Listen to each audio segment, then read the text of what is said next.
rather get it over with. I think it was. I remember when we go live.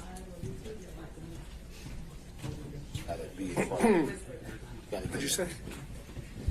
Cheryl, Yes, you have to go live. You're the host. I know. be live. Okay. Thank you. We vote on that?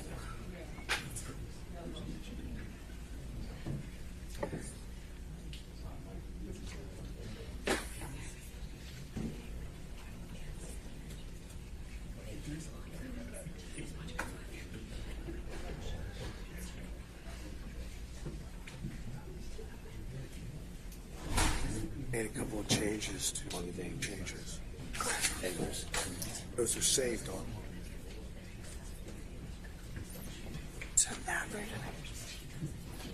Sometimes Oh, it's, really? turn them off. Make sure you vote. Okay.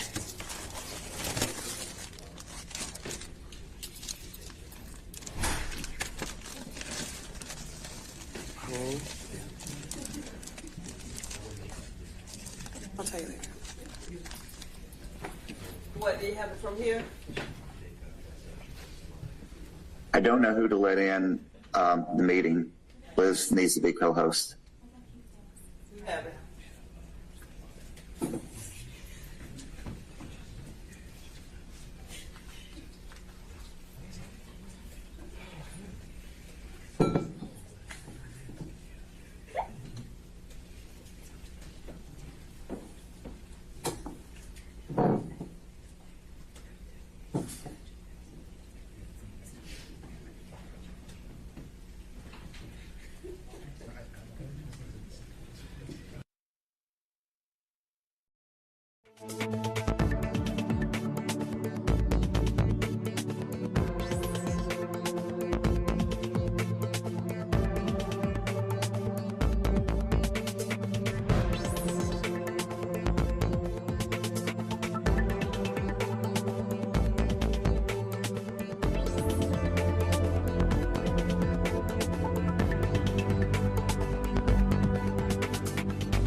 themselves for the record and if their clients have waived their presence. Good morning, Your Honor. Donald Wakeford for the state. I'll be presenting with regard to any discussion the court wants to have on First Amendment issues. Joined today as well by John Floyd, Will Wooten, and Daisha Young. All right, thank you. Good morning, Your Honor. Steve Sadow and Jennifer Little for President Trump, and he waives his presence. Morning, Your Honor. Craig Gillen, Anthony Legg for Dave Schaefer, and Mr. Schaefer waives his presence. All right, thank you, Mr. Gillen. So we had a follow-up from our December hearing on focusing on the First Amendment grounds. As I took it, there was the focus of that was more kind of on the maybe perhaps the procedural posture of how the analysis should be applied. But if you want to get back into the merits a little bit, you can feel free, Mr. Sadow. But the floor is yours. Your Honor, may I remain seated and speak into the mic? That's fine. Thank you. I think the first thing the court has to address is whether or not a First Amendment constitutional as applied challenge is ripe for pretrial consideration.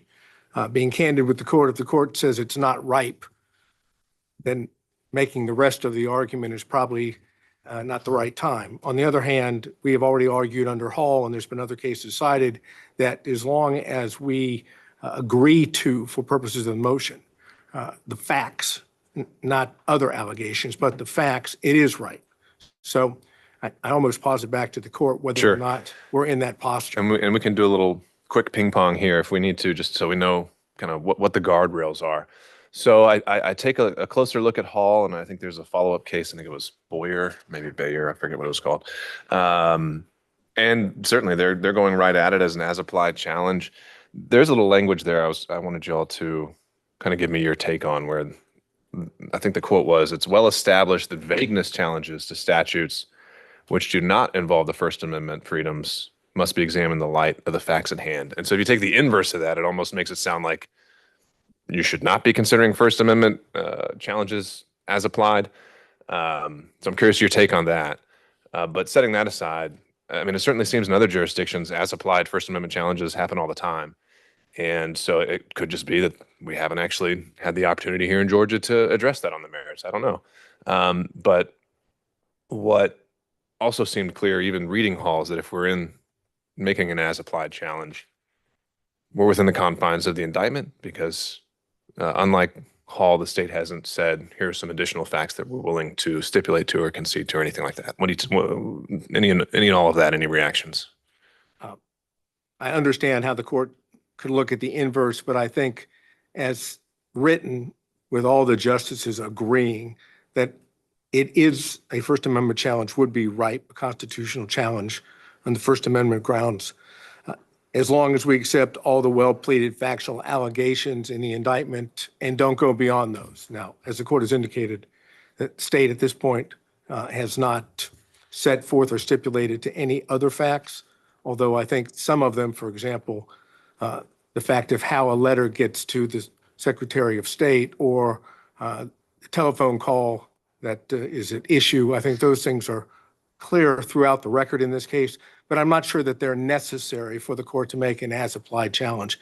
And as such, I think we can be limited to the well-pleaded facts, both in the RICO count one, as well as the other counts in the indictment. Well, let's just start there. Mr. Wakeford, any reactions kind of to some of those things I brought up and Mr. Sadow's response? Will it annoy the court if I actually come? You can stand wherever you'd like. I think we got to start with Hall, Your Honor, and I'm glad you pointed to that language because that was going to be the first thing I wanted to address today. Hall descends from a case called National Dairy, which the language in Hall says, in cases like this, we're confined, we look at the charge conduct. That's what we look to. And Hall, of course, they looked outside of the charging instrument to these other facts. Yeah, so it seems like that's not going to be at issue here because the state's not saying, here's our entire theory of the case. So what stops us from doing an as-applied First Amendment challenge just based on the indictment itself? And that's a limited one, and you kind of have a leg up since you get to put whatever you want in the indictment generally. Well, and that's kind of the thing, is that when you look at the post-hearing brief from the defendant, and you actually look at footnote 2, he's not actually asking the court to look at the well-pleading allegations in the indictment. He's actually asking the court to read out certain words, all of which have to do with intent. So footnote 2 on page 2, he says, if it says something's unlawfully or knowingly or willfully done, that's not a factual allegation the court should consider. So the suggestion seems to be, let's look to Hall. Hall says we can play kind of fast and loose with what the facts are. And in this case, what we want the court to do is read out certain language from the indictment, actually not consider it. Okay, Just look well, at let's say we don't get to that further step and we are just getting over that threshold, even if there was no footnote 2. Any position at this point on can we make an as-applied First Amendment analysis of this? So it's true in federal courts. It's kind of all over the place. Some courts explicitly stay away from it, and other courts go into it. We know that in this defendant's case in D.C., actually Judge Chutkan explicitly went forward and made an analysis based on the allegations in the indictment there. But not every court does, and some federal courts stay away from it for a very specific reason, which is that there are still factual allegations which have to be settled by a fact finder for a jury. And the reason— And looking at all the cases that you found, ones that didn't do it, I know generally they're going to say we don't have the record, we don't have the facts, but were there any that explicitly said, even though I could just look solely at the indictment, I'm still not going to do an as-applied challenge? Well, I think that's how we get to a case here in Georgia, and it's a case Your Honor cited back in October when you explicitly ruled. We're not going to get into this. That was the 11th Circuit case, though, wasn't it? You're talking about? I'm talking about the major case, which is a Georgia case. The major case is where they say, okay, this is a pretrial, as applied First Amendment challenge, but essentially what this boils down to is an argument about intent. That's what the defendant's really talking about. And when you look at what the defendant wants to argue about here today, it's just saying, well, I was just a guy saying things. I was just advocating. I was just speaking my mind. And so all of this is protected, and therefore the entire thing has to go away.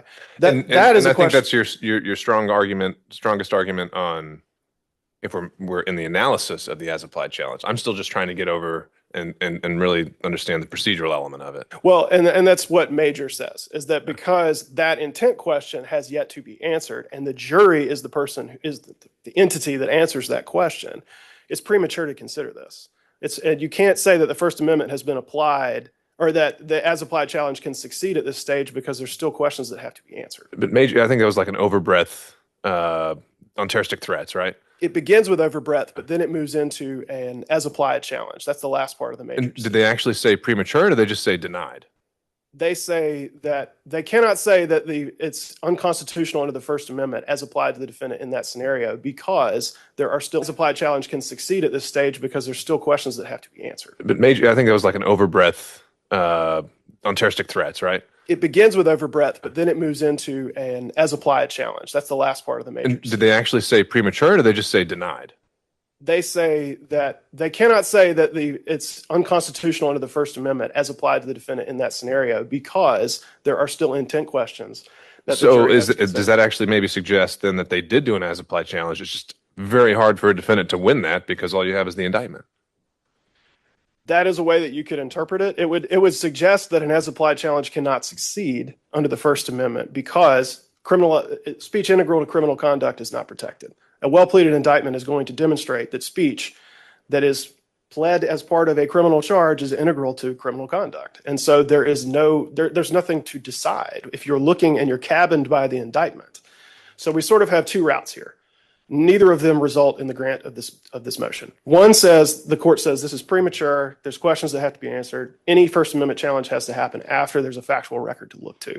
And the other says, okay, I can get to this today. It's not that I can't. I can, but there's nowhere to go because all of the speech is pled as integral to criminal conduct, and therefore it's not protected by the First Amendment. You could envision an indictment. I don't remember if Alvarez was a post-trial or pre-trial thing, but you could envision an indictment where perhaps they've drafted it to solely target speech because of its falsity or something like that. So maybe there's a use for an as-applied challenge in that kind of a situation. That's a fair point, Your Honor. It's just not the situation here. And It's not going to be the situation in almost any case. That was a special case where, of course, you have a very unique statute that was punishing. But that was really a facial challenge, too, because it was saying, like, this is just punishing falsity for falsity's own sake. Yeah. None of the charges in this case are about that. They are about falsity employed as part of, or statements employed as part of a pattern of criminal conduct in numerous ways. So there's nowhere to go. And so I think it requires dismissal or denial at this stage because you either can't reach it because there's facts that have to be established, or the indictment establishes that none of the speech is protected by the First Amendment, and the inquiry immediately ends. All right. So back to you, Mr. Sadow. Let's move forward with the idea that we're making an as-applied challenge solely confined to the indictment. This isn't a facial challenge. You're not saying any of these statutes are on this face Correct. Unconstitutional. And your argument is that this is core political speech. Correct. So some crimes can be achieved solely through speech, though. Terroristic threats, solicitation. Why is that not what's happening here, as alleged? Well, I think it requires kind of a detailed analysis. So if I may. Sure. All right. So the first thing we have to decide is whether or not, and we're talking about President Trump, we're not talking about the actions of others. We have to look and see whether or not that which has been alleged as facts is in fact core political speech, political discourse, protected speech at its zenith. I don't think there's any question that statements, comments, speech, expressive conduct that deals with campaigning or elections has always been found to be at the zenith of protected speech. What do we have here? We have election speech. So one must determine immediately whether that constitutes core political speech, and I suggest that it does. Now, does that make a difference ultimately? Yes, because the more core speech, the more it is protected, the less the government should be involved in restricting it. I don't think there's any real doubt about that. So then the question becomes, is the mere fact that the state here represents that it is false or fraudulent under the statutes, is that enough? Now, from what I just heard, I think the state's position would be yes. All we have to do is say it's false, It's integral to criminal conduct. It's fraud, and therefore it can't be unconstitutional as applied. I don't believe that that's what the law says. I think what the law really looks at is as to that that's not so, particularly, and I don't need to go back through in detail everything that Alvarez said, but I think Alvarez is important because even when you talk in terms of, and I'll start with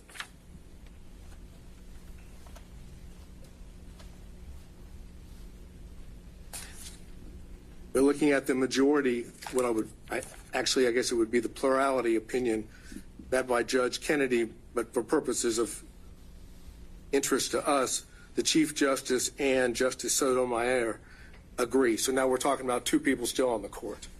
And I'm looking specifically at page 723, in which the court goes on to say, were the court to hold that the interest in truthful discourse alone is sufficient to sustain a ban on speech, absent any evidence that the speech would be used to gain a material advantage, it would give government a broad censorial power unprecedented in this court's cases or in our constitutional tradition. So that's the beginning part of plurality, saying the way to attack false speech or false political speech or core speech is with truth, which is precisely what was going on. We're talking about this time period without getting outside the indictment. You're talking about at the same time the allegations are being made, factual allegations in the indictment, you have others that are fighting that off.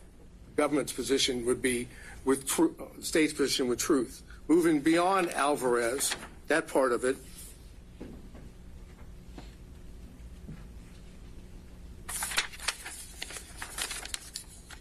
you have Justice Kagan with Justice Breyer. And here I think gets to the crux of where we are. And this is the concurring opinion. It goes through a litany of false statement cases in which the government's position in Alvarez is being false in and of itself is enough. That is, once you determine it's false, we're done. But that's not what the concurrent says, and that's not what the dissent says. The concurrent says, basically, that these judicial statements cannot be read to mean no protection at all. False factual statements can serve useful human objectives, for example, in social contexts where they may prevent embarrassment, in public contexts where they may stop or panic in the face of danger, and even in technical, philosophical, and scientific contexts where, as Socrates' method suggests, examination of a false statement, even if made deliberately to mislead, can promote a form of thought that ultimately helps realize the truth.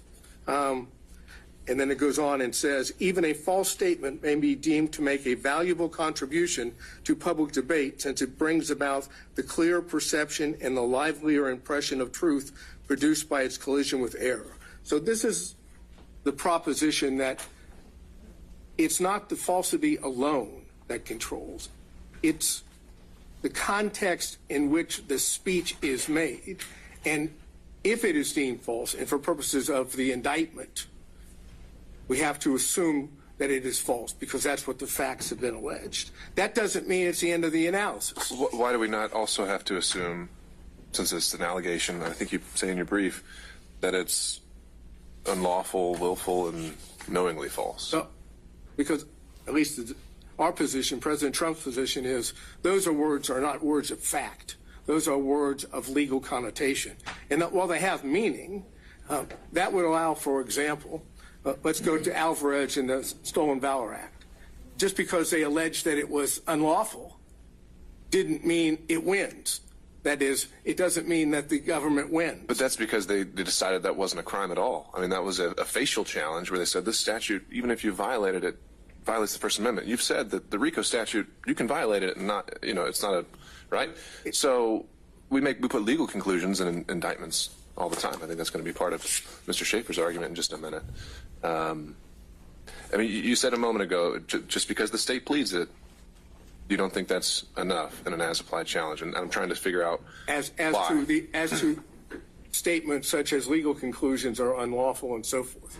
Now, if there had been, I guess if the allegations had been broader, maybe we wouldn't be at that crossroads, but those aren't facts. The facts, as I've outlined or we've outlined in our brief, you take the overt acts, you look at those overt acts, and then those, the same time, and then look at the substantive offenses or conspiracy offenses in the rest of the body of the indictment. Words like unlawful don't change that. At least that's our position. So now we're talking in terms, going back to Alvarez and the concurring opinion, you're talking in terms of falsity alone is not enough. There are situations, contexts which override just the falsity alone.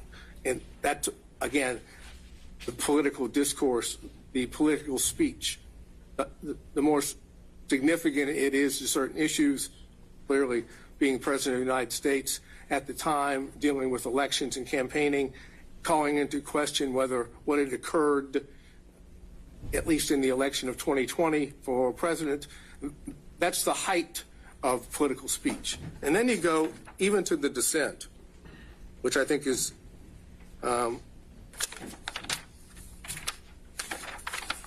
as important, because now you have Alito and Thomas, again, members of the current court. And I go to that.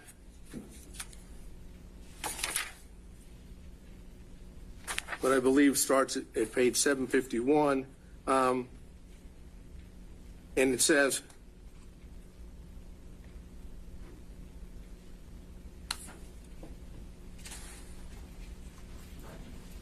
even where there is wide scholarly, and this is 752, even where there is a wide scholarly consensus concerning a particular matter, the truth is served by allowing that consensus to be challenged without fear of reprisal. Today's accepted wisdom sometimes turns out to be mistaken, and in these contexts, even a false statement may be deemed to make a valuable contribution to public debate, since it brings about the clear perception and livelier impression of truth produced by its collision with error. Citing U.S. Supreme Court. That's the essence of what we have right here. That's the facts that have been alleged. Essentially, the state's position is because, as alleged, what President Trump said speech-wise or expressed either through his speech or conduct, which is still freedom of expression, because that's false in the eyes of the state, it's lost all protections of the First Amendment. And the concurring opinion and the dissenting opinion in Alvarez suggests just the opposite. If anything, under the circumstances, it needs more protection, not less protection. So keeping that in mind, let's move to not RICO. Put RICO aside for a minute. Let's move instead to the conspiracy counts, which are counts 9, 11, 13, 15, 17, 19.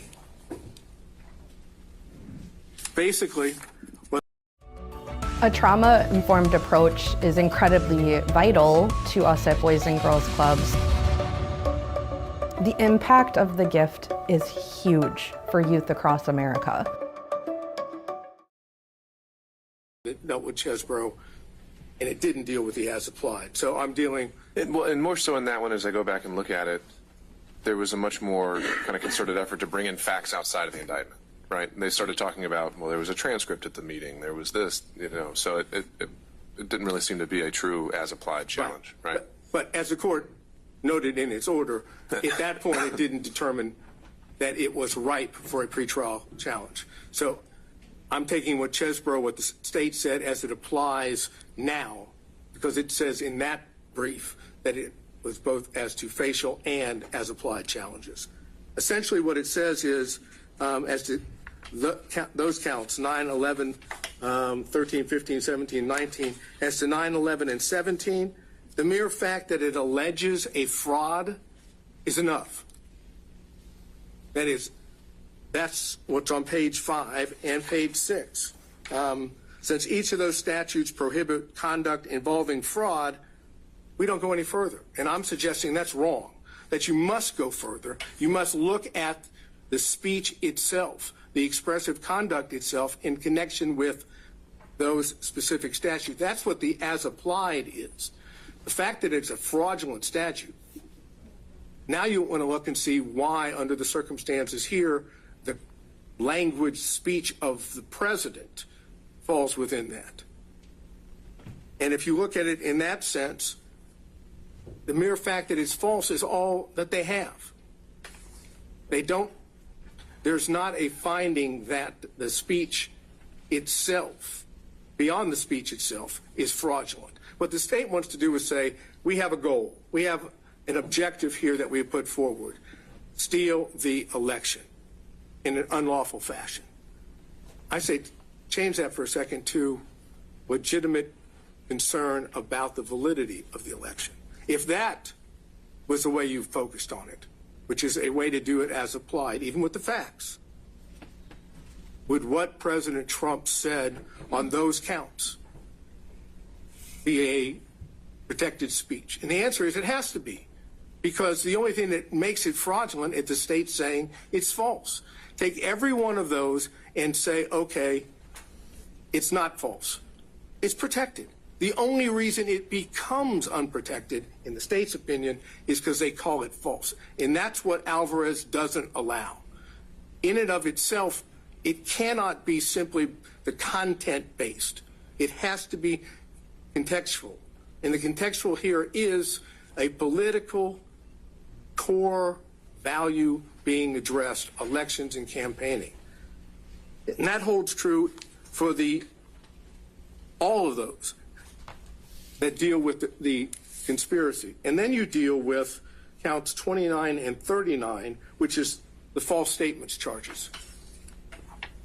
Now, it is clear that the Supreme Court would find that a statement made under 1001, 18 U.S.C. 1001, would constitute the appropriate, let's say, abridgment or non-protected conduct or speech. But Georgia's statute's a little different here, because we don't have a materiality element. It's the mere fact of falsity which violates, according to Georgia law, counts 29 and 39. You don't have to do anything else but make a false statement, even if it is political discourse, even if it is in the heightened context that I've suggested.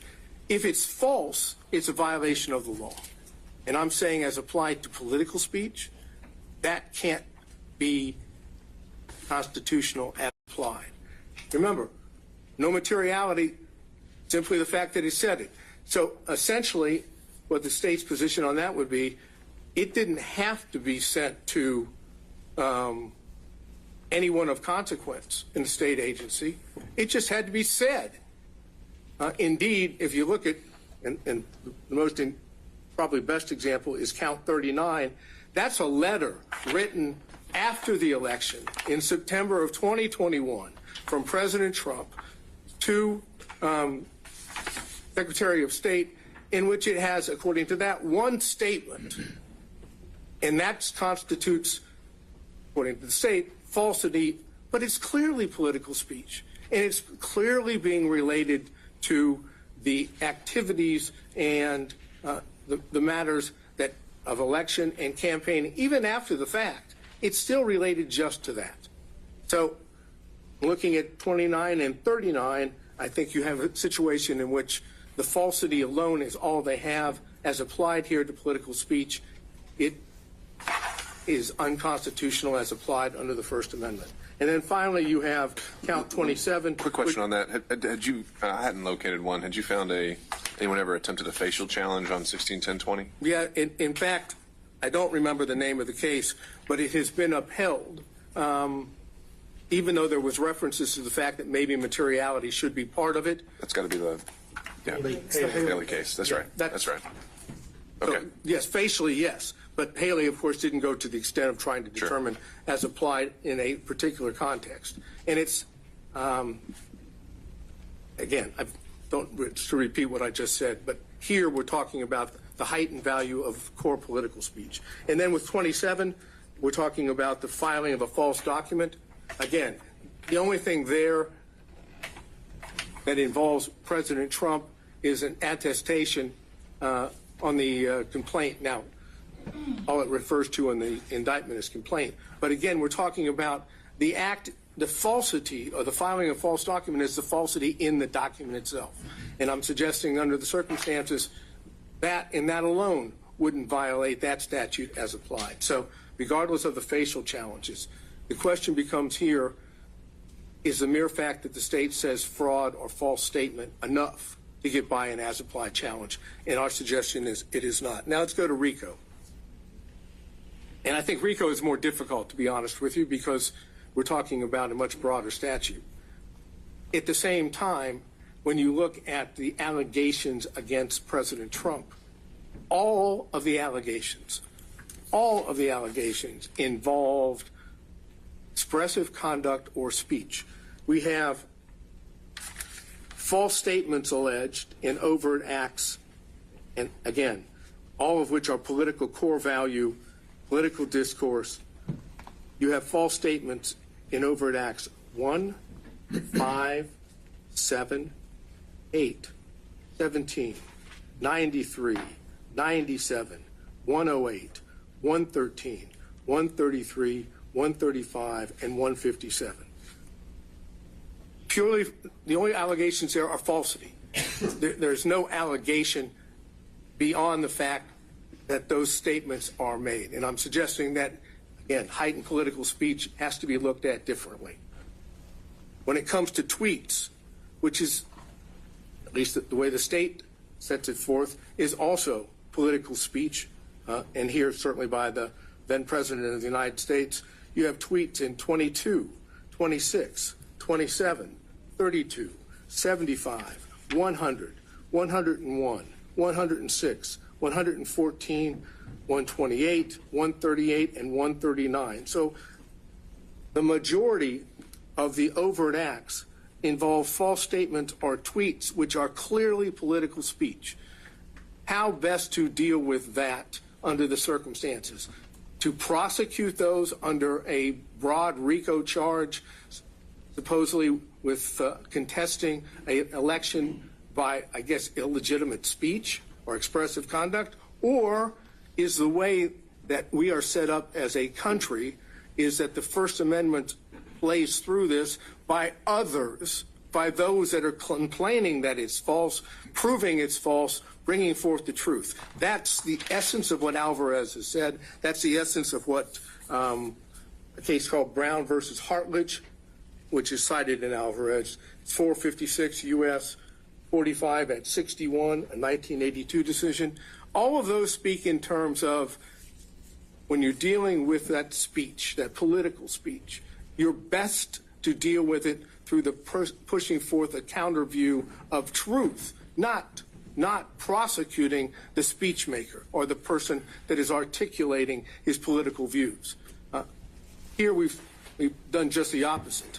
We have decided that because those views were unpopular and in state's opinion false, we must prosecute them to stop them from happening again, which is, again, the essence of why it's unconstitutional as applied, because that's not what the law says. Finally, the rest of the overt acts, either telephone calls or meetings or requests, no false statements. They're just acts, expressive acts. And they're in there as well. Those are political acts. And for the court's benefit, because I know there's a lot of overt acts, those are 9, 14, 19, 28, 30, 31, 40, 42, 43, 44, 90, 95, 112, what was in the old indictment is 123, paragraph, or number 2 is now, I think, is 125, 130, 131, 140, and 156. There is nothing alleged factually against President Trump that is not political speech.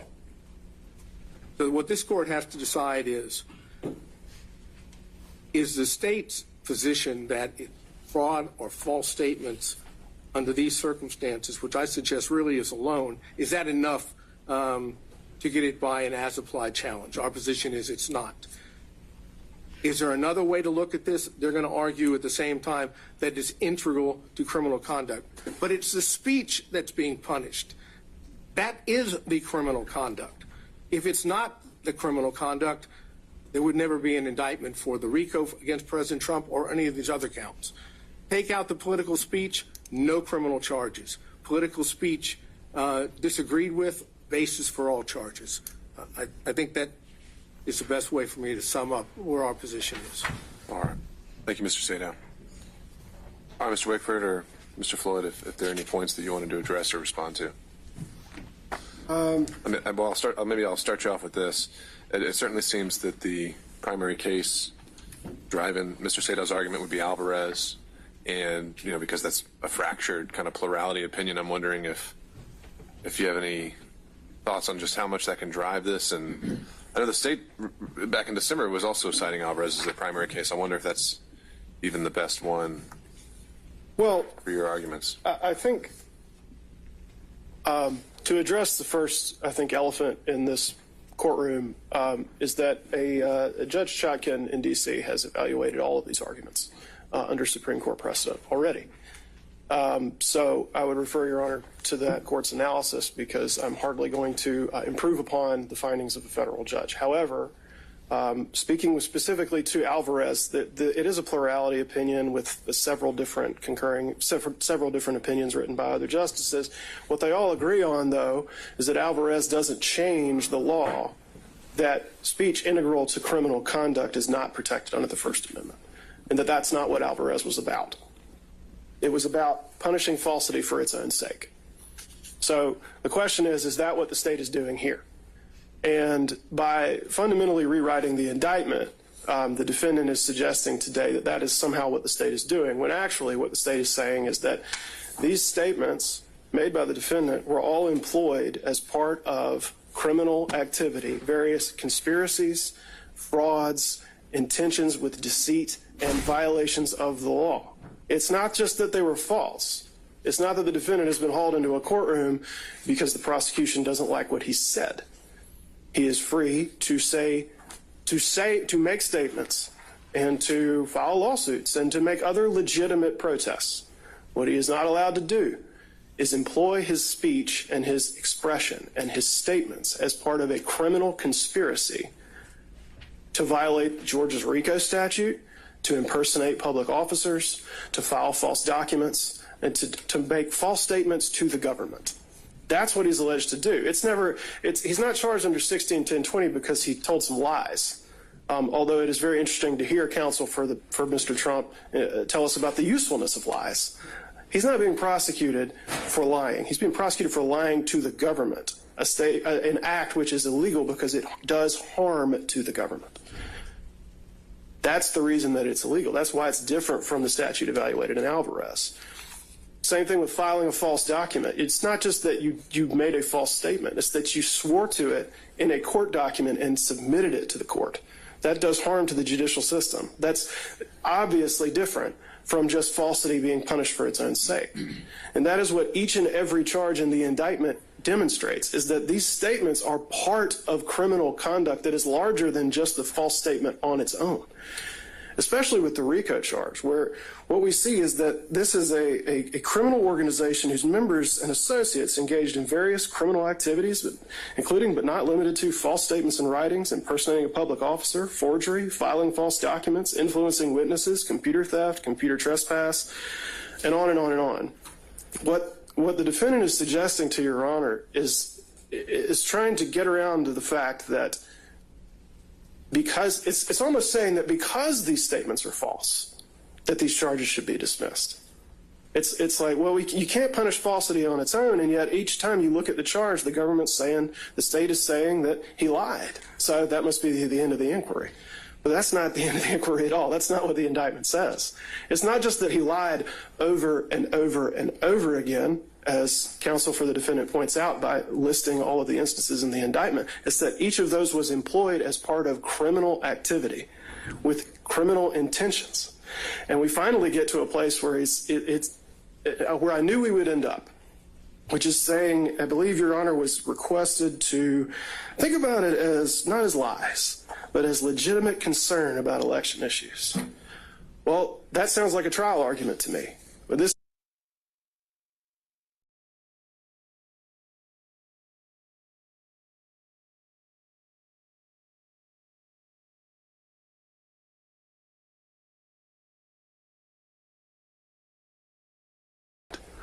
and that, of course, would probably be a pretty good argument to put before a jury, and I expect we will see it, but it's not a basis for dismissing the indictment. The whole question of intent is no doubt going to be brought up. It can only be determined by a jury. But what we have heard here today is an attempt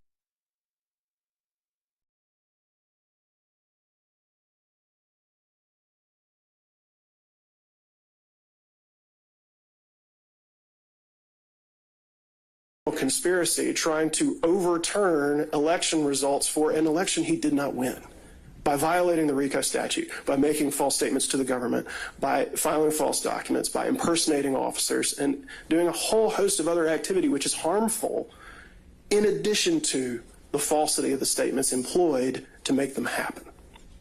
So I think there's been a suggestion that Your Honor can sort of reframe what you're looking at, but Alvarez does nothing to shift the basis that the court should stand upon when evaluating the indictment. And that is to say, is this speech being punished solely because it's false, solely because of its viewpoint, or is it speech that's being demonstrated as integral to a pattern of criminal activity? And finally, the fact that it speaks to political concerns or core political speech, and this is something that the court in D.C. Thoroughly addressed, does not change the fact that it can be employed as part of criminal conduct. The mere fact that you're talking about issues of public concern or core political speech, which may be completely fine and protected in most contexts, does not mean that you cannot be indicted if you use that kind of speech to pursue illegal activities. That's the whole nature of the question. So it's very circular, and I would direct Your Honor to page 6 to 7 of the post-hearing brief filed by Defendant Trump, which says, the speech integral to criminal conduct exception of the First Amendment does not apply here because all the charged conduct constitutes First Amendment protected speech. That is a very neat circle. The First Amendment protects us because all the speech is protected by the First Amendment. And in the end, no matter how much we hear about obviously the noble protections afforded by the First Amendment, all of this is an effort to get Your Honor not to look at the basic fact that this speech, this expression, all this activity is employed as part of a pattern of criminal conduct in a host of ways. And because Your Honor is bound by the indictment and has to look at the indictment and can't look beyond it, if we're going to get into this at this stage, then there's nowhere to go, as I said at the beginning, because this is all alleged as part of a pattern of criminal conduct and not protected by the First Amendment. Any argument to the otherwise is just to try to pretend like that's not true. All right. Thank you, Mr. Wakeford. Thank you, Your Honor. Your Honor, may I add one point briefly? Sure. Thank you. Wait a second, we're being doubled up on here? This is not a trial. I think you can handle it, Mr. Sadow. And this is, I'm just going to be on one specific point, not duplicate the argument made before. I believe Defendant Trump fundamentally misunderstands the role of an overt act in a conspiracy case. As we've discussed many times previously, this is a RICO conspiracy case. And so we heard Mr. Sadow discuss various overt acts and say, well, but this is just a tweet, this is just a phone call, this is just X. The unspoken underlying and incorrect premise then is that every overt act must be a crime. As we've discussed a number of times, and as the state has set forth extensively in multiple briefs, that's not true. The purpose of an overt act is to show that the conspiracy is an operation. It is not a separate crime. It doesn't have to satisfy the elements. It doesn't have to be pled with that level of detail, as Your Honor acknowledged in an order I think that's all of 2 weeks old. And so to say we can't mention this particular act or this particular conduct because it's not a crime or it's protected by the First Amendment, the answer to that is actually, so what? because it could be legal conduct, it could be First Amendment protected conduct that also shows there's a conspiracy in operation. And that's, as long as it serves that purpose, it's fine. And so overt acts should not be examined by a standard that has no application to them. They are not separate freestanding offenses. And there is federal case law that, and if need be, we can cite it to you, that has said an overt act can involve First Amendment activity. Its purpose is not to be something that is separately charged here, separately subject to a separate sentence. Its purpose is to show that there is a conspiracy and it's an operation. Georgia RICO requires one overt act by any one defendant. So, of course, the RICO would stand if anything, any of the 161 overt acts alleged constituted an overt act. It would only take one. It doesn't take any by Mr. Trump. But the point is, we have an abundance of them by Mr. Trump, and for purposes of the RICO statute and the manner in which it functions, it doesn't matter whether that's First Amendment conduct or not. I mean, my colleague has fully explained why much of this conduct is not shielded under any circumstance by the First Amendment, and I don't mean to contradict that in any respect. But it's important not to lose sight of the function the overt act plays, the role it plays in a conspiracy case here, because it is not the role being suggested by Defendant Trump. All right. Thank you, Mr. Floyd. All right, Mr. Sid, I'll give you a couple minutes. Final word. Thank you, sir. If I heard what Mr. Floyd just said, that if everything President Trump said was assumed true and included in the RICO indictment, and therefore now we're talking about true political speech, not alleged false, he could still be prosecuted for the violation of RICO. For the overt acts as alleged, let's say even the overt acts ran afoul of the First Amendment. He's saying that wouldn't be fatal to count one. Because at that point, if there could be some other thing they prove that's not alleged as an overt act. Okay, that may, as I understand it, as I understood it as well. But what I'm suggesting is, if all of the overt acts are nothing more than core political speech or expressive conduct, and nothing else is alleged which is not protected by the First Amendment, then you have an insufficient basis for which he has been indicted. It's hard enough to breathe and keep above the ground. I thought that I was free. Let the world turn down, 'cause I've been low.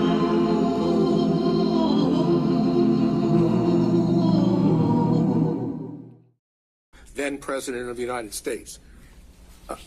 Going back to what was said in addition by the state, what the state claims is criminal here is lying to the government.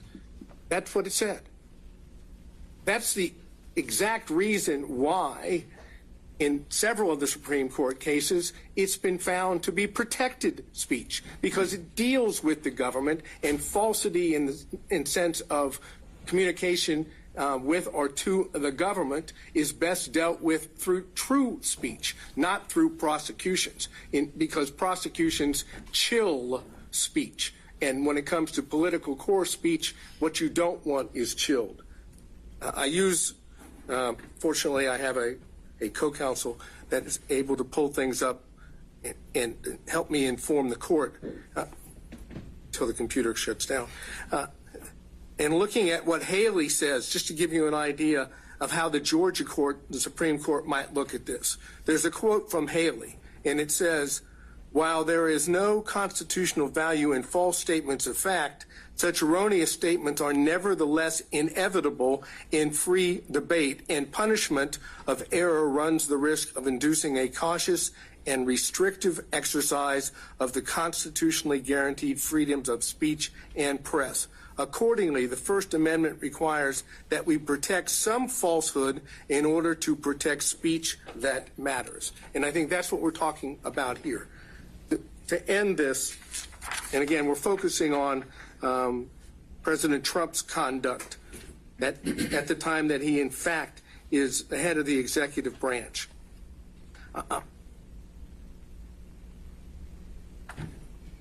There is references to this in Brown v. Hartledge, and I cited that earlier.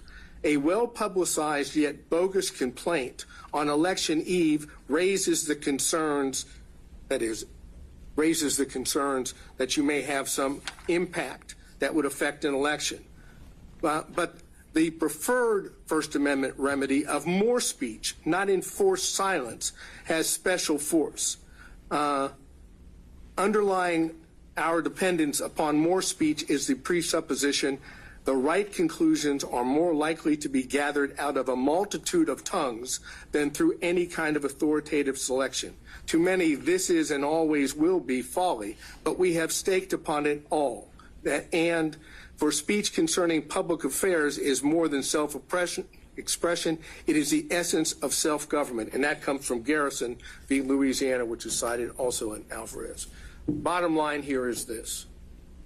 But for protected First Amendment speech, President Trump would not be charged in RICO or the other counts.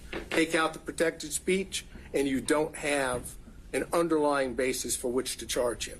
And since that violates the Constitution as applied to the charges here and his speech here and his position here, this is ripe for a constitutional challenge. One step further. If it's not ripe now and we get into intent, when does the court determine that? Do you determine that after we have a trial? I think it would be the directed verdict stage. Well, right? but would it? That's a sufficiency of evidence. With all inferences, in favor of the state. That's a whole question. I mean, do we go through the whole trial? God forbid there should be a conviction, and then we go back to trying to determine as applied? I'm suggesting the reason it's ripe now and the reason why we don't even get to a trial is because it's unconstitutional to force an accused, be it the President of the United States, former President, or anyone else, to stand trial on protected speech. And I think that's what Alvarez and the progeny previous to that and after say. All right. Thank you, Mr. Sadow. All right. Mr. Gillen, do you need a minute before we dive in, or can we get started? No, we're ready to go. Okay. So just teeing this one up. I know there's a good bit of your motion that goes back into a lot of ground I think we covered at the December hearing. Well, let me start off with some good news for the court. I'm happy to hear it. See the smile already on the court's face. Well, consciously our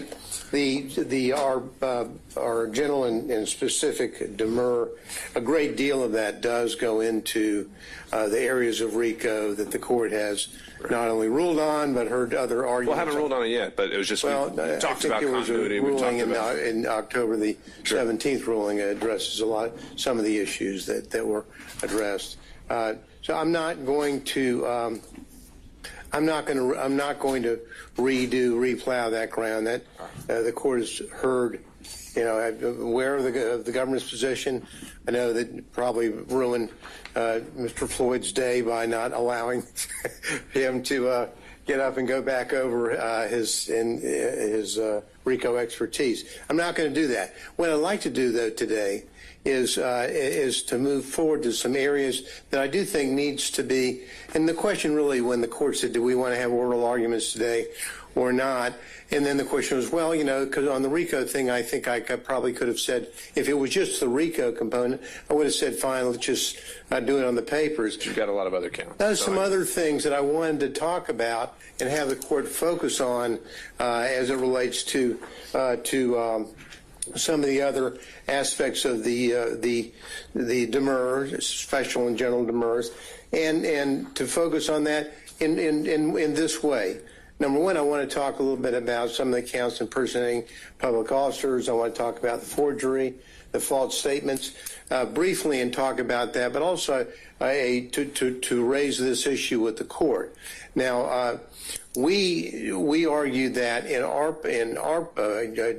pleadings, but the defendant still filed additional motions on these very issues and did a very, very good job on a lot of his arguments.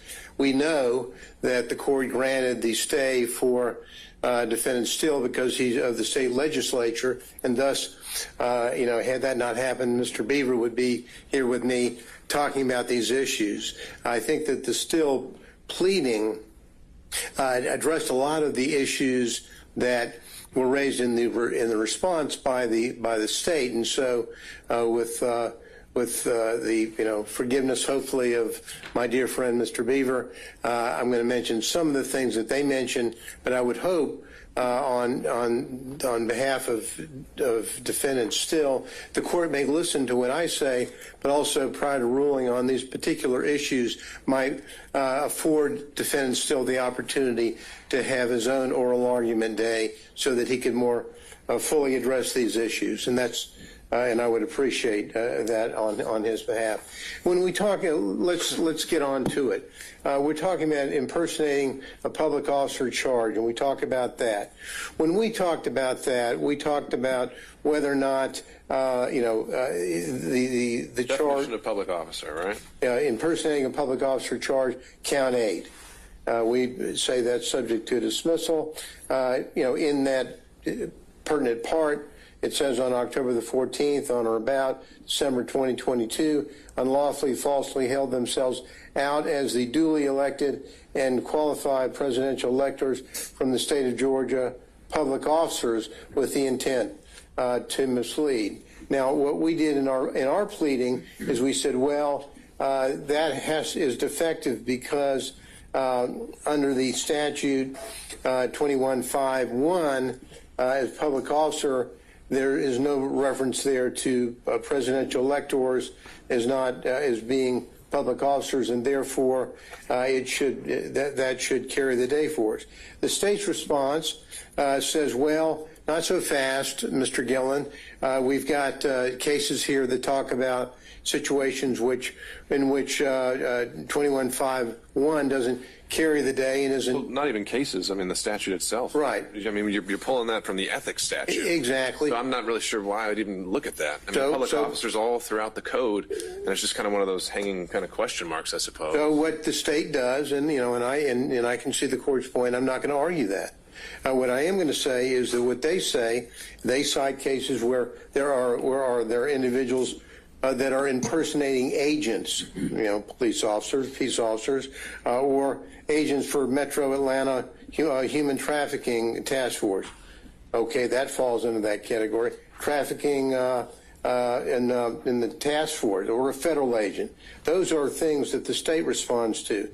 I think that in the Still motion, it covers some of the concerns the court may have regarding this issue of public officer and why we think that we should prevail on this as well. Again, hoping Mr. Beaver has his day. Well, do me the favor, actually, I've kind of put the Still motions in a box, and I haven't opened it yet, so make those arguments for me. Well, I'm going to, all right. But not as articulately, I'm sure, as Tom could do it. But I'll give you the flavor. The flavor of it is that in the Still motion, which we adopted as after it was filed, it talks about how other case law in Georgia, when it talks about, first of all, 1610-23 doesn't define public officer. So we start from that, so that we've got that out there. Not defining the public officer. Now, but the Still pleading does say that the issue of who is and is not a public officer is addressed in other contexts in Georgia law. Usually in the quo merito proceedings where somebody's trying to find out the legitimacy of somebody having or holding a particular office. And in that context, there are cases citing in the Still pleading that address this very matter. They cite Brown v. Scott and as a case in which the Brown v. Scott case, whether or not an individual has designation or title given to him by law or exercises functions concerning the public assigned to him by the law. They cite Brown. That doesn't, the inquiry doesn't really end there. The Georgia Supreme Court has noted the term public officer involves the idea of tenure, duration, fees, emoluments, and powers, as well as that of duty. And so that's McDuffie v. Ferguson, and that has to do really with grand jurors. So when someone says, well, is a grand juror a public officer? And the court, breaks down an analysis talking about that, saying, not really, because grand jurors may only meet for a few days. They're not essentially, they're not there for some sort of duration or tenure. They don't take the same oath of office as prescribed for public officers, and they lack the element of tenure and duration which must exist to qualify as a public officer. Well, so how would that apply again to like a purely fictional task force? Well, I mean, let's forget the purely fictional task force. It would let's have it that case law from our Supreme Court, how it applies to our case, and how it applies to our case is the presidential electors are not people who have lengthy tenure or duration, which it must exist. Frankly, their job is to meet for one day. No, I see your framework there, but if the framework is actually in this, whereas the Metro Atlanta human trafficking force, it doesn't even exist. Well, it doesn't. But someone is pretending to be an agent. Maybe they're a part-time. I mean, it seems like if you know what I mean? We might agree to disagree here, because I think that when someone says, "Well, here's my badge. I'm an agent of enforcement of the law for," and then names a particular entity that doesn't even exist. They're pretending to be a peace officer. They're pretending to be an agent for the government, which, by the very nature of that job, would have tenure, would have responsibilities, would fall into the definition that the Supreme Court has given in Brown v. Scott and McDuffie v. Pearson as to what a public officer should be. And so in that context, we have, and the same thing actually, it popped up again on the issue in Morris v. Peters, another case, Supreme Court case, dealing with whether or not someone is a public officer. That had to do with a quo warranto against the chairman of the Georgia Democratic Party and whether or not he would fall in as a public officer. Bottom lining it, like in that case, and which found that he was not, like grand jurors and public party officials, presidential electors are not public officials under Georgia law, especially for purposes of 161023. Their jobs, services are temporary, like the grand juries. Their position really only arises once every 4 years. Is limited to a single meeting on a single day. So it lacks that element of tenure and duration which must exist. So it's kind of like back to the political case, Morris v. Peters case, which dealt with a state party political chairman nominated in accordance with the rules of their party. But just because the fact that they were nominated by the rules of their party doesn't make them a public official. And like grand jurors, presidential electors they're not receiving their salaries for their service. So all of that, Your Honor, tells us that this particular count is flawed for the very purpose of these electors cannot be under Georgia law public officers. And so we although we agree with the court's initial position regarding the limitation on the definition of public officer in our pleading, good old Tom Beaver and the still pleading has come forward to rescue us on that point. And so if you look at what they did, and hopefully Tom will do a better job of articulating those points, in their pleading they talk about specifically some other cases that get into either in Texas and I think Utah as well that deal more specifically with this. But for the purposes of argument today, I think that we've sort of got the drift on what I think is happening on the impersonation of public officers. They're not public officers, and clearly under the direction we believe of our Supreme Court, they could not be so judged. Now, again, I'm not going to spend a whole lot of time up here with the court, but I do want to touch on a few of the other components of our pleading. The forgery counts. Now, we indicated in those counts 10 and 16 are sufficient to dismissal. Writing a check in a fictitious name or manner that the writing is made or altered purports to have been made by another person. That's the definition of 1610. We have what we have here in this indictment is we have an assertion that a writing or other than a check in a manner that the writing is made purports to be made by authority of the duly elected and qualified presidential electors from the state of Georgia who did not give such authority. Now, that's what they allege.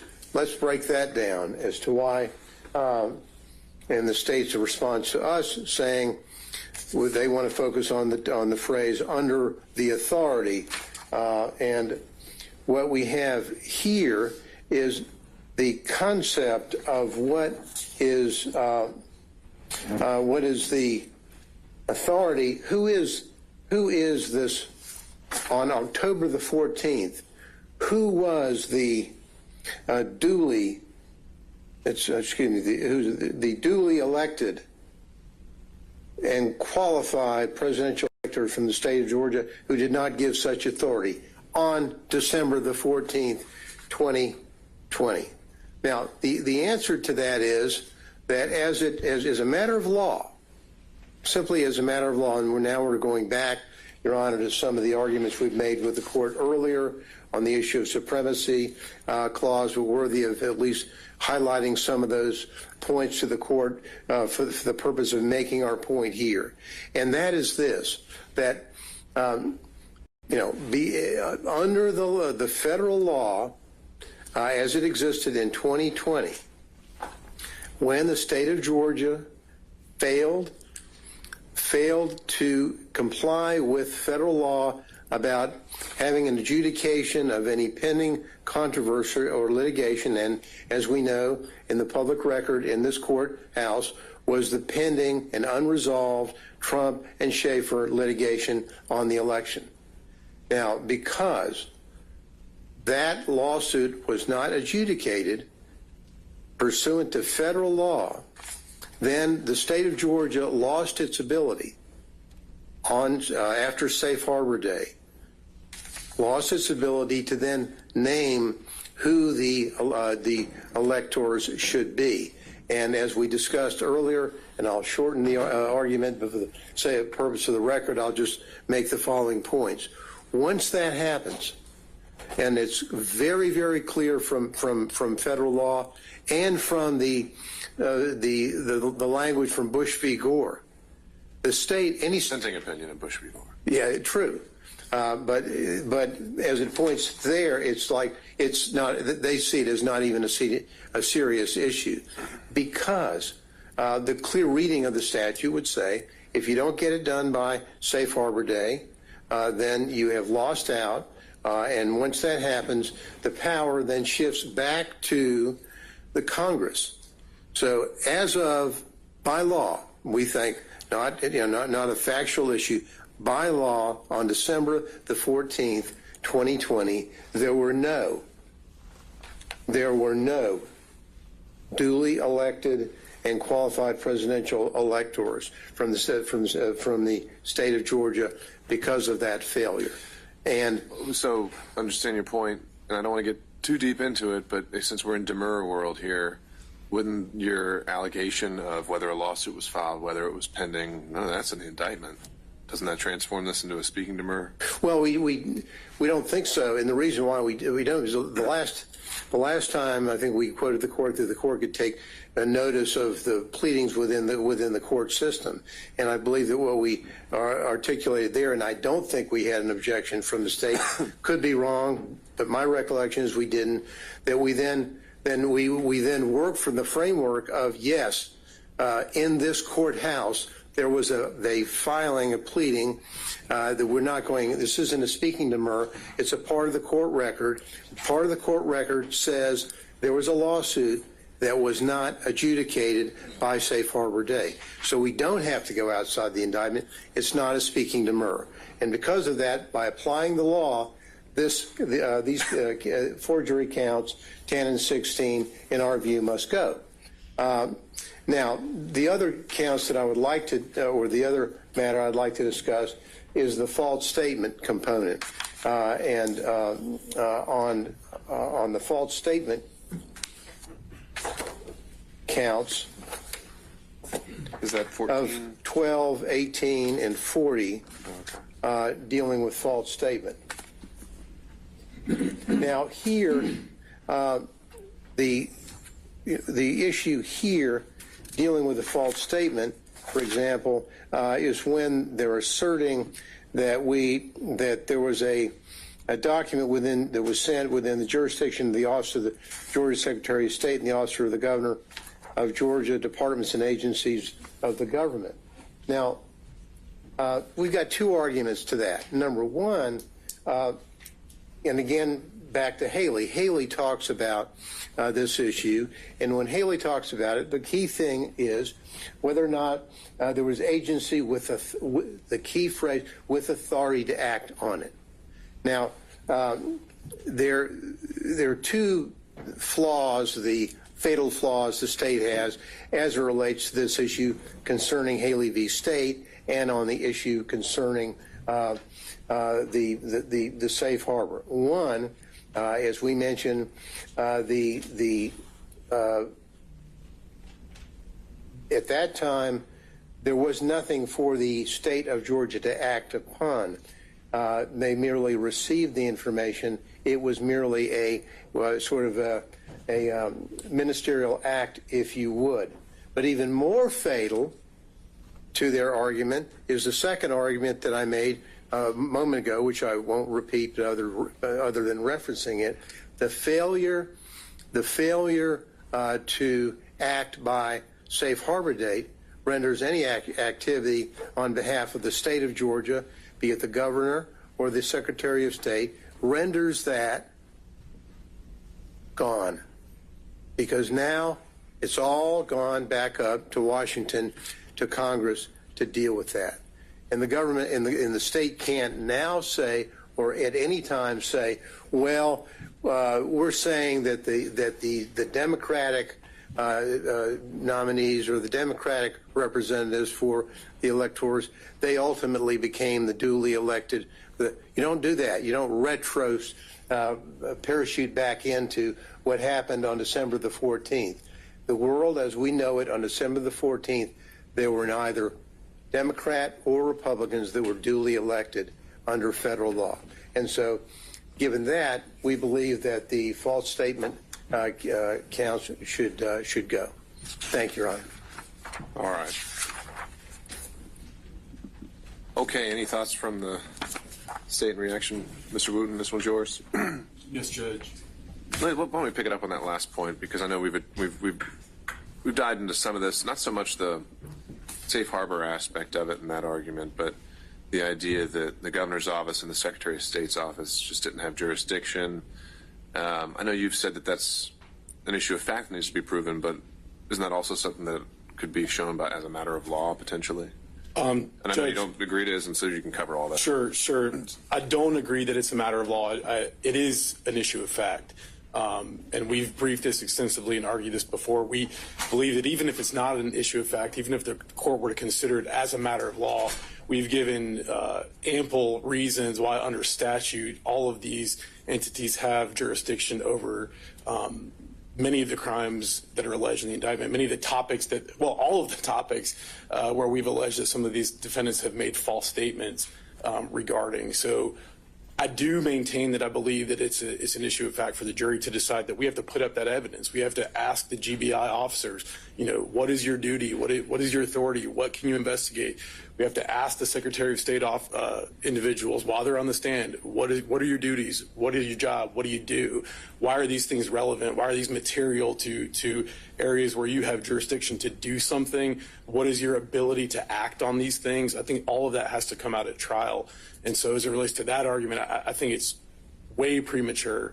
And anything that again, I always go back to the standard for what is a demurrer, right? Right. But I'm saying just if there was a statute that explicitly, said that they didn't have jurisdiction. Remind me, what is it that you're saying just as a matter of law as a parent that provides the governor authority over this after the safe harbor date? Judge, I don't have the indictment in front of me, so I'd need to know specifically what statement we're talking. I think this is in regard to the certificates or the paperwork where if an elector doesn't show up on election day or on December 14th, that the governor has to ratify a replacement of that person. I think there were some documents that were delivered by Mr. Schaefer and his co-conspirators to the governor's office, trying to get the governor to do that. That's provided by statute that the governor is the one that has to ratify a replacement. So statutorily, he absolutely has the authority to act on that matter. Okay. All right. So, but from the top, I think there was a lot of time spent on definition of public officer and some of the allegations raised in Mr. Still's briefing, which I think his motion deadline should be coming up soon. So if he's requesting argument, we'd have him in. Sure. But if you want to make any initial reactions, well prepared, Judge. All right. First, I want to I've made this statement in the past as it relates to Mr. Schaefer, and I'll make it again, which is we have to address an elephant in the room. The elephant in the room is that Mr. Schaefer is in the 11th Circuit right now, demanding to be recognized as a federal officer. So what are we? I mean, are we saying that this position of elector is an officer or isn't? I think they need to make up their mind there. But as it relates to, well, I've actually got quite a bit of ground to cover, and I'll kind of take it as it was raised by Mr. Gillen. I want to start with, and again, as we pointed out in our response, we don't believe that the definition section in 2153 applies. I think it is much conceded that. So, but Judge, if it did apply, I think it actually supports us, because if you look at paragraph B, this is 215322B. It says public officer means every other elected state official not listed in subparagraph A. So it's a comprehensive definition of any elected state official. So we believe that that would absolutely cover it to the extent that it's persuasive, that it shows that presidential electors are public officers. That definition says any elected state official. So they are elected state officials. I want to hit briefly on the cases that were raised by Mr. Gillen as it relates to what Mr. Still put in his pleadings, prepared to address those.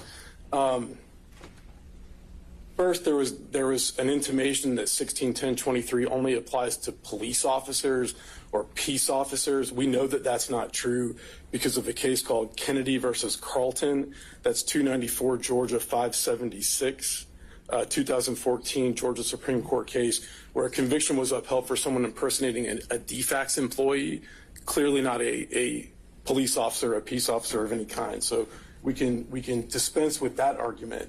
As it relates to the cases that Mr. Gillen referenced, the definition of public officer in other contexts, all of those cases deal with the definition of public officer in the context of a petition for quo warranto.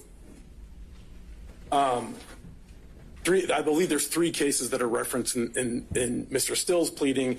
We're filing our response to that tomorrow, but I can kind of take them in turn.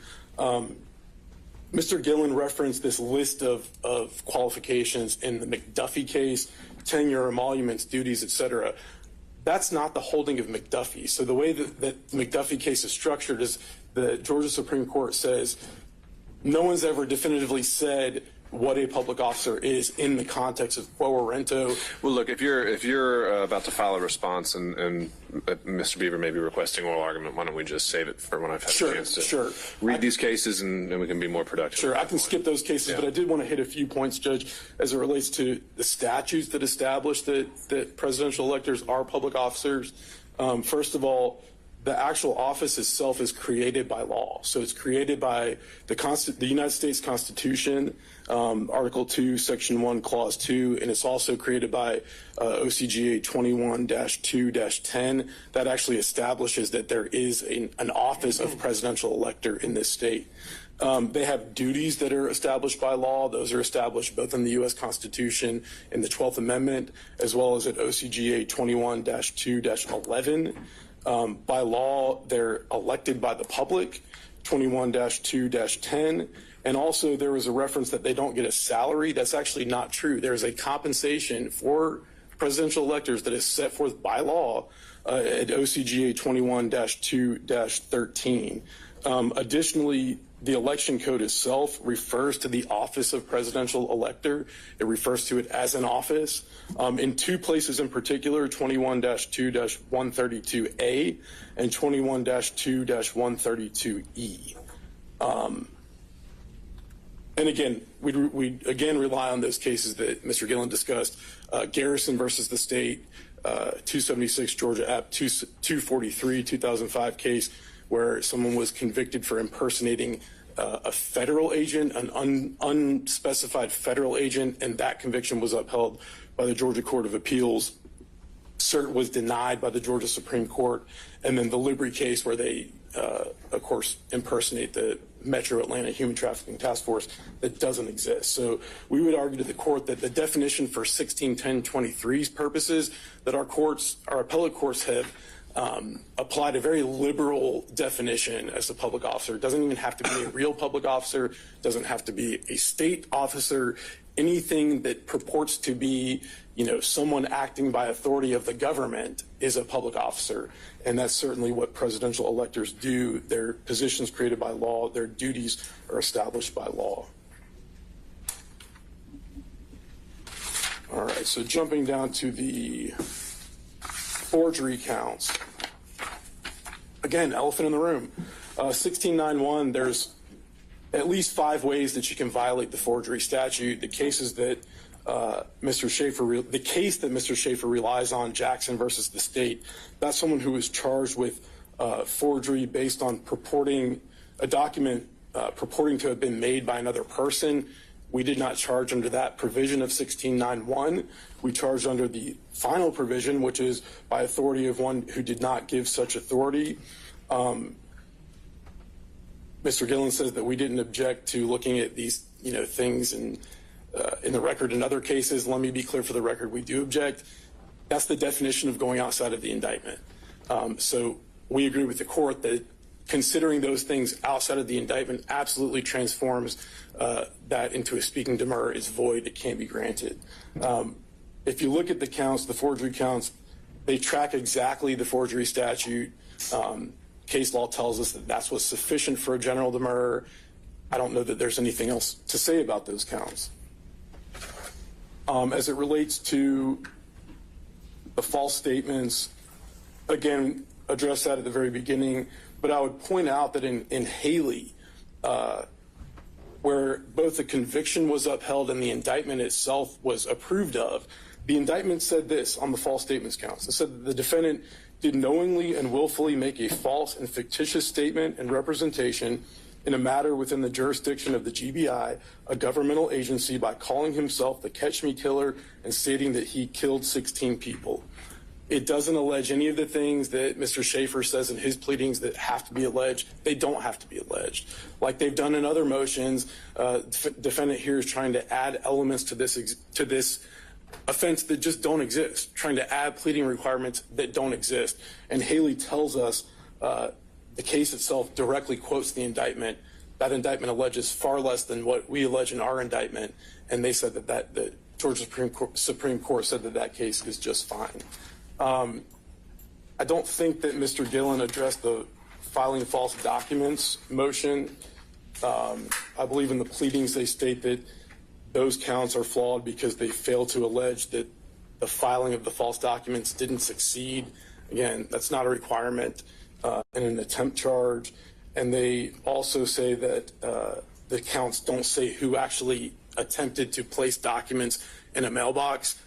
The way that we've charged the count, we've charged all of those defendants individually and as persons concerned in the commission of a crime. And so it'll be for the jury to determine if they have, if all the defendants are liable for what one of their co-conspirators did. With that, I'll take any questions that the court might have. Thank you, Mr. Woodman. Thank you. Okay, so Mr. Gillen, your last motion we had for today. I have like Oh, sure. 60 seconds. Sure, have at it.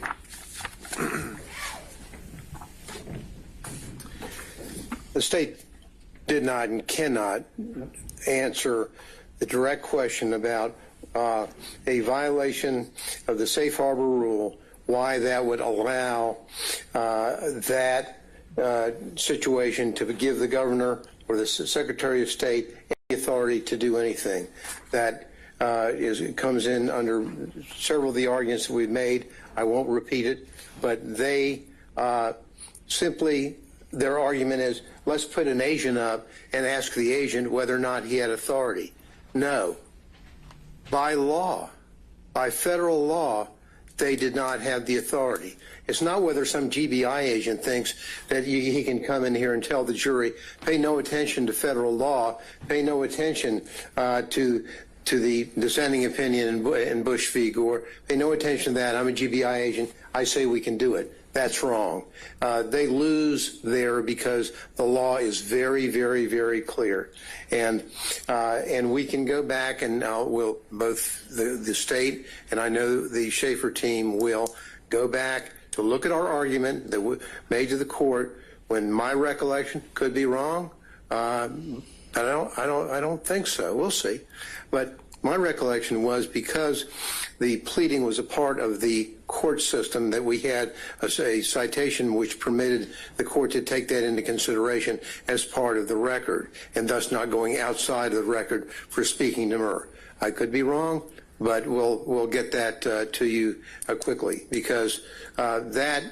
And they latch onto that to say, pay no attention to the reality of what happened in this courthouse, in the court filings, which destroys their argument.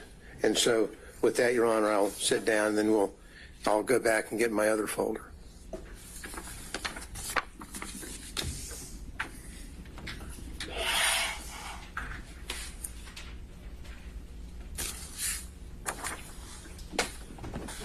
So, on your last motion here, kind of as we were with the First Amendment issue, I think we need to figure out where we are procedurally.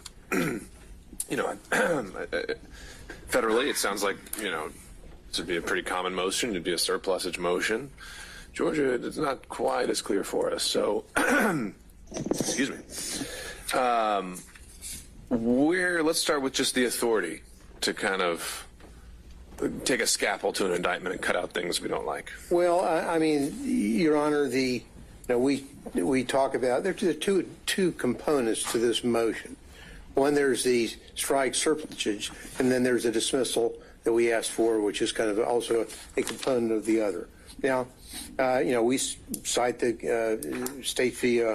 Corin on the issue of being able to the allegation in the indictment is not wholly unnecessary to constitute an offense as mere surplusage.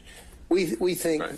But when we read the surplusage opinions, we're talking about, a miscited code section or a wrong date or something like that. So I don't know. I don't think that's what you're characterizing. No. I guess this is where I'm It's more just a legal conclusion, right? Let me... a legal conclusion, number one, but it's even more than that. It's this. When they continually in their pleadings, in the indictment, in their pleadings, in their extrajudicial comments that they make. They have bombarded the defendants, the electors in this case, with the concept of and the phrase of fake electors. Now that is not, that is a description, a conclusion, and a pejorative description. So it's a legal conclusion you very much disagree with. It's the core of your defense. I think it's not only a legal conclusion, but it's also something that should be stricken because it is just a pejorative statement. I'm not saying, I'm saying, I can call you something really nasty in an indictment, and it doesn't necessarily have to be a legal conclusion about your violation of a particular law. And so that's what we have here.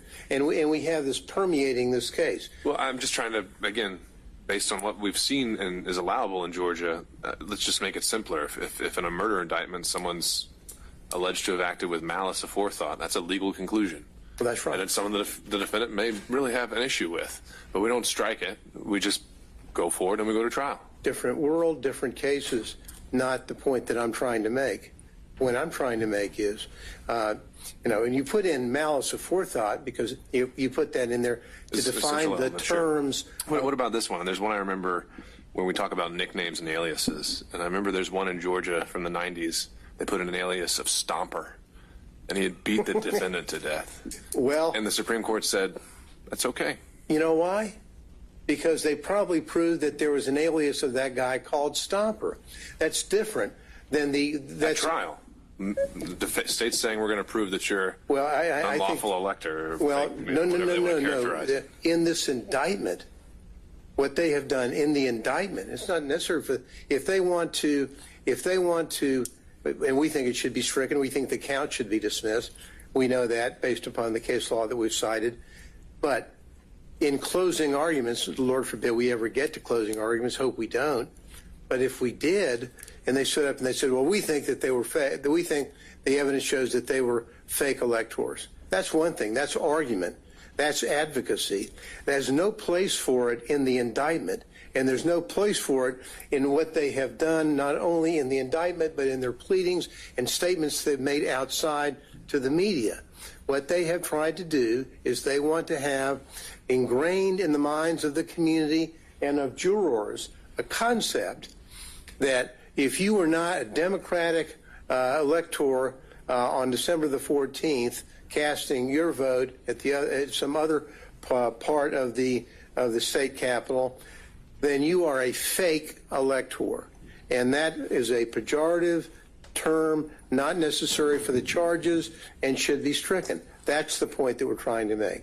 And as it relates to our other arguments concerning the dismissal of those counts, I don't think I need to go back over most of my argument, or our argument on that really deals with the Electoral Count Act, so I don't think I need to revisit that in case the court we'll get there.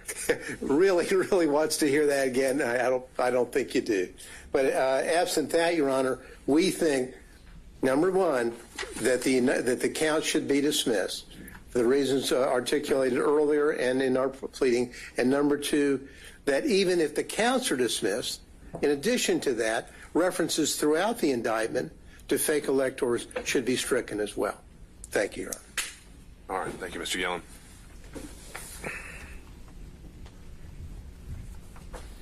Judge, I'll be brief. Nowhere in this indictment is the phrase fake elector. It does not exist. Literally not in the indictment. So I'm not really sure what we're talking about, removing something from the indictment that's not there. As the court pointed out, and I struggle with this motion, and I'm not going to say much because we're primarily relying on our response, but an indictment is itself a legal conclusion. Every allegation in an indictment is a legal conclusion. That's what an allegation is. And so if indictments aren't allowed to have legal conclusions, then I guess we aren't allowed to have indictments anymore. Judge, I think what the defense's strategy is here, and I know it's their strategy because they asked for it in the motion. They say, Judge, you should strike this language from these counts because we don't like it, it's not fair, it's pejorative, whatever reason. And now that you've stricken it, the counts don't charge a crime anymore, so you should dismiss them because they don't charge a crime anymore. That's nonsensical. We cite in our briefs opinions where the appellate court said you literally can't do that. If something's essential to the charge, if it's essential to pleading an essential element of the charge, you can't strike it. It's not subject to being stricken. And I just highlight one citation that we reference in our brief, Malloy versus the state, 293 Georgia 350 2013 Supreme Court case. And that case says that when language in an indictment accurately describes the offenses charged and makes them easier to understand or more easily understood, they're not subject to being stricken because they're not surplusage. And that in making that in analyzing language in an indictment, in this context, Malloy also says that the language is to be interpreted liberally in favor of the state. And so with that, again, we rely on our pleadings. The phrase fake elector does not exist in this indictment. Take any questions that the court may have, but otherwise, nothing further.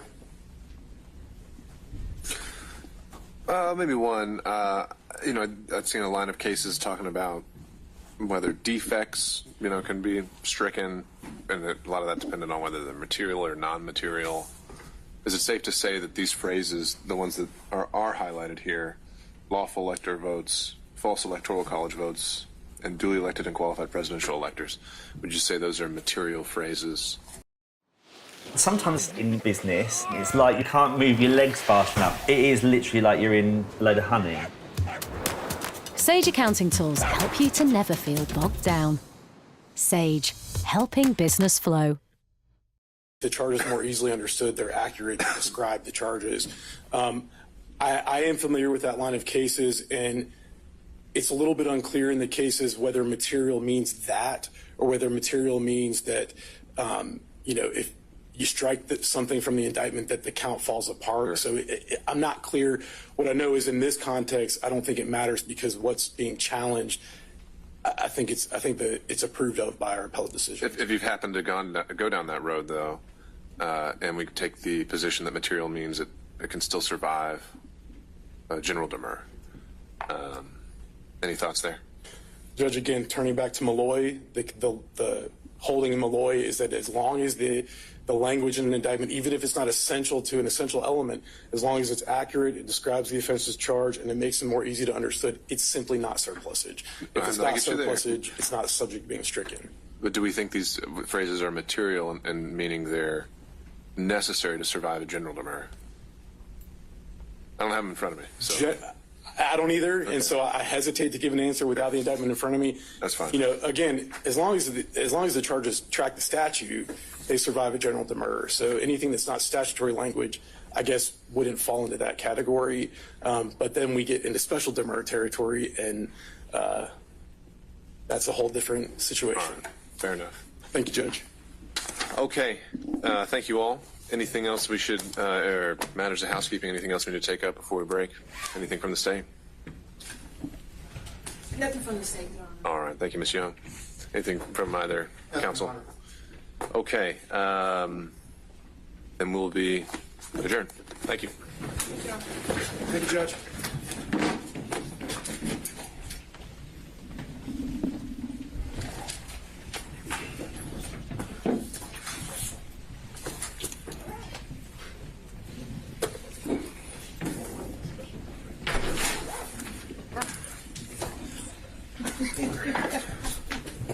Play baseball now. So they could play baseball with our team. Man. I suppose. Got everybody here.